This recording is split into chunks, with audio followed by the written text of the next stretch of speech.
that you're all safe, happy and healthy. आज कारगिल विजय दिवस पर हम अपने सभी सैनिकों और कोरोना वॉरियर्स को हौसला देते हैं और उनका सम्मान करते हैं और आप सभी का स्वागत करते हैं हमारे वीकली न्यूज रैप सीरीज में, जिसमें हम सप्ताह में हुई खबरों में से कुछ सिलेक्टेड न्यूज आप सभी के साथ डिस्कस करते हैं। इस सीरीज का एपिसोड 1 हम पहले ही अपने चैनल पर डाल चुके हैं, लिंक आपकी स्क्रीन पर है, आप उस पर क्लिक करके देख सकते हैं और हम डिस्क्रिप्शन में भी लिंक दे देंगे। लेकिन हम आपसे रिक्वेस्ट करते हैं कि पहले आप इस पूरी वीडियो को देखिए, फिर हमारे चैनल की किसी भी वीडियो को आप जाकर देख सकते हैं। तो चलिए शुरू करते हैं एपिसोड 2, जिसमें सबसे पहले हम बात करेंगे विमेन स्पेशल स्टोरीज की। भारत की महिलाओं के लिए ये बहुत ही खुश खबर है कि अब भारतीय महिलाएं आर्मी में परमानेंट कमीशन के योग्य है। डिफेंस मिनिस्ट्री ने इसके फॉर्मल ऑर्डर्स भी इशू कर दिए हैं। इसका मतलब है कि अब महिलाएं उन सेक्टर्स में भी दिखेंगी जहां पहले नहीं दिखा करती थी। अब महिलाएं कंधों से कंधा मिलाकर चलेंगी। अब ये तो थी मिलिट्री सेक्टर की बात, पर क्या आप जानते हैं कि महिलाएं हेल्थ सेक्टर में भी पीछे नहीं है। अफगानिस्तान की ऑल गर्ल्स रोबोटिक्स टीम ने मिलकर एक लो कॉस्ट वेंटिलेटर को डिजाइन किया है, जो अभी फाइनल टेस्टिंग के फेज में है और अगर वहां से अप्रूवल मिलता है तो उसे फाइनली यूज करने लाया जाएगा। तो चलिए, ये तो थी पॉजिटिव न्यूज। अब जरा ध्यान डालते हैं महिलाओं की सुरक्षा पर। महिलाओं की सुरक्षा पर पहले ही बहुत सारे प्रश्न चिन्ह हैं और हाल ही में कोविड केयर सेंटर में एक 15 साल की बच्ची के साथ दुष्कर्म हुआ। यही नहीं, इस पूरे हादसे को फिल्माया भी गया। कोविड केयर सेंटर, जहां पर निगरानी और सुरक्षा की इतनी ज्यादा जरूरत है पेशेंट्स को, वहां पर इस तरह का हादसा कैसे हुआ? क्या इसके पीछे का कारण हम नेग्लिजेंस और केयरलेसनेस बता सकते हैं? क्या पूरा का पूरा प्रशासन उस वक्त सो रहा था जब ये हादसा हो रहा था? खैर, आपको लग रहा होगा कि वैसे भी महिलाएं बाहर तो सुरक्षित नहीं है, मगर आप इस गलतफहमी को हटा दीजिए। लॉकडाउन के दौरान महिलाओं के खिलाफ घरेलू हिंसा और साइबर क्राइम बहुत ज्यादा बढ़ गए हैं और ये ज्यादातर रेड जोन एरियाज में देखा गया है। आगे बढ़ते हैं, बात करते हैं देश में बढ़ रहे कोरोना वायरस केसेस की। इस वक्त जब हम ये वीडियो रिकॉर्ड कर रहे हैं तब भारत में 13,89,097 एक्टिव केसेस हैं और इनमें शामिल हैं मध्य प्रदेश के सीएम शिवराज सिंह चौहान।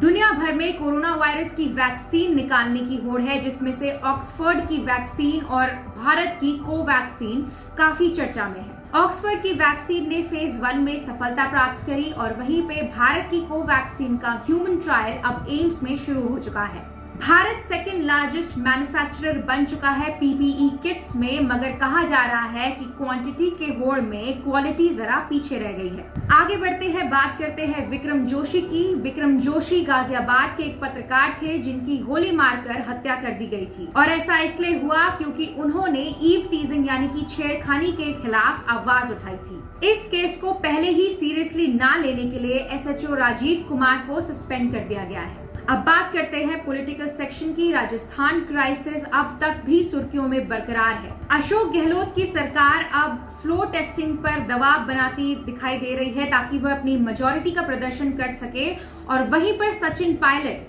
का पलड़ा सुप्रीम कोर्ट में भारी नजर आ रहा है। आइए बढ़ते हैं अब नेशनल न्यूज की तरफ। जम्मू और कश्मीर में लगभग 1 साल से 2G सर्विसेज के ऊपर नहीं दिया जा रहा है, जिसके चलते वहां के लोगों को काफी दिक्कत और परेशानियों का सामना करना पड़ रहा है। इंडियन एक्सप्रेस की एक रिपोर्ट के अनुसार जम्मू कश्मीर के लेफ्टिनेंट गवर्नर ने ये कहा है कि 4G सर्विसेज अब अगर जम्मू कश्मीर में दिया जाए तो उससे कोई परेशानी नहीं होनी चाहिए। पाकिस्तान को अगर कोई प्रोपेगेंडा करना है तो वो 2G सर्विसेज में भी कर सकता है और 4G सर्विसेज में भी कर सकता है। आप सोच सकते हैं कि ऐसे हालात में जम्मू कश्मीर में एजुकेशन पर कितना असर पड़ रहा होगा।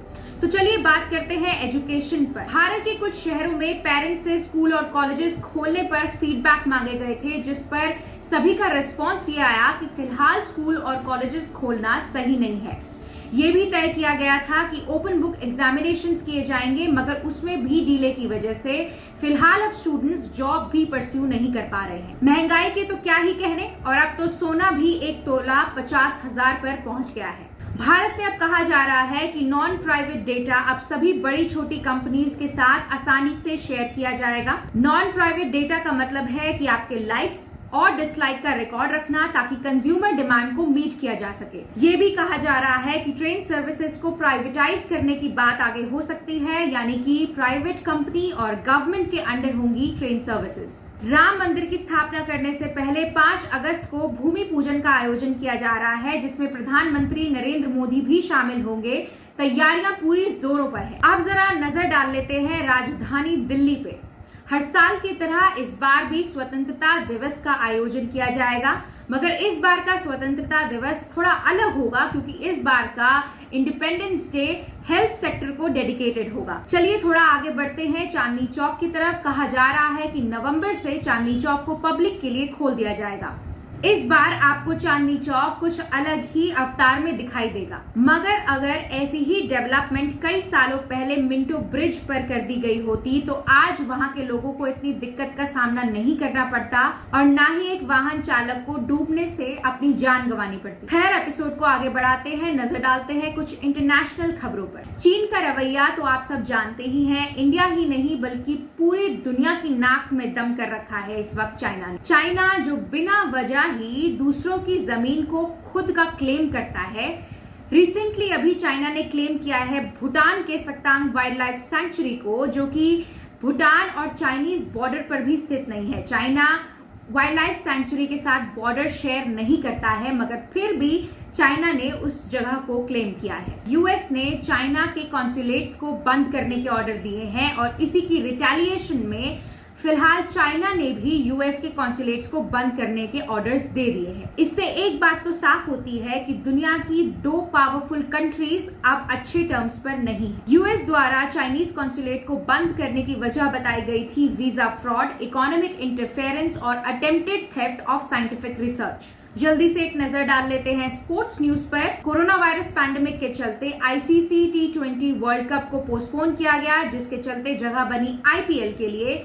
आईपीएल शुरू होगा 19 सितंबर को और खत्म होगा 8 नवंबर। और इसी पैंडेमिक के चलते इस बार का ओलंपिक, जो कि टोक्यो जापान में होने वाला था, वह भी पोस्टपोन हो गया है, जिसके चलते भारतीय प्लेयर्स काफी निराश हैं। और अब बढ़ते हैं आज के एपिसोड के आखिरी चरण पर, यानी कि एंटरटेनमेंट न्यूज पर। कोविड-19 के चलते अब टीवी इंडस्ट्री लंबी छुट्टी के बाद वापस काम पर आ चुकी है। सोशल डिस्टेंसिंग और हाइजीन का पूरा ध्यान रखते हुए अब शूटिंग फिर से शुरू हो गई है। सोनी और स्टार प्लस पर अब कई सारे नए एपिसोड्स आना शुरू हो चुके हैं और जी टीवी भी इस महीने से नए एपिसोड्स को लेकर आने की बात कर रहा है। और इसी के साथ आज के वीकली न्यूज रैप का एपिसोड 2 हम खत्म करते हैं।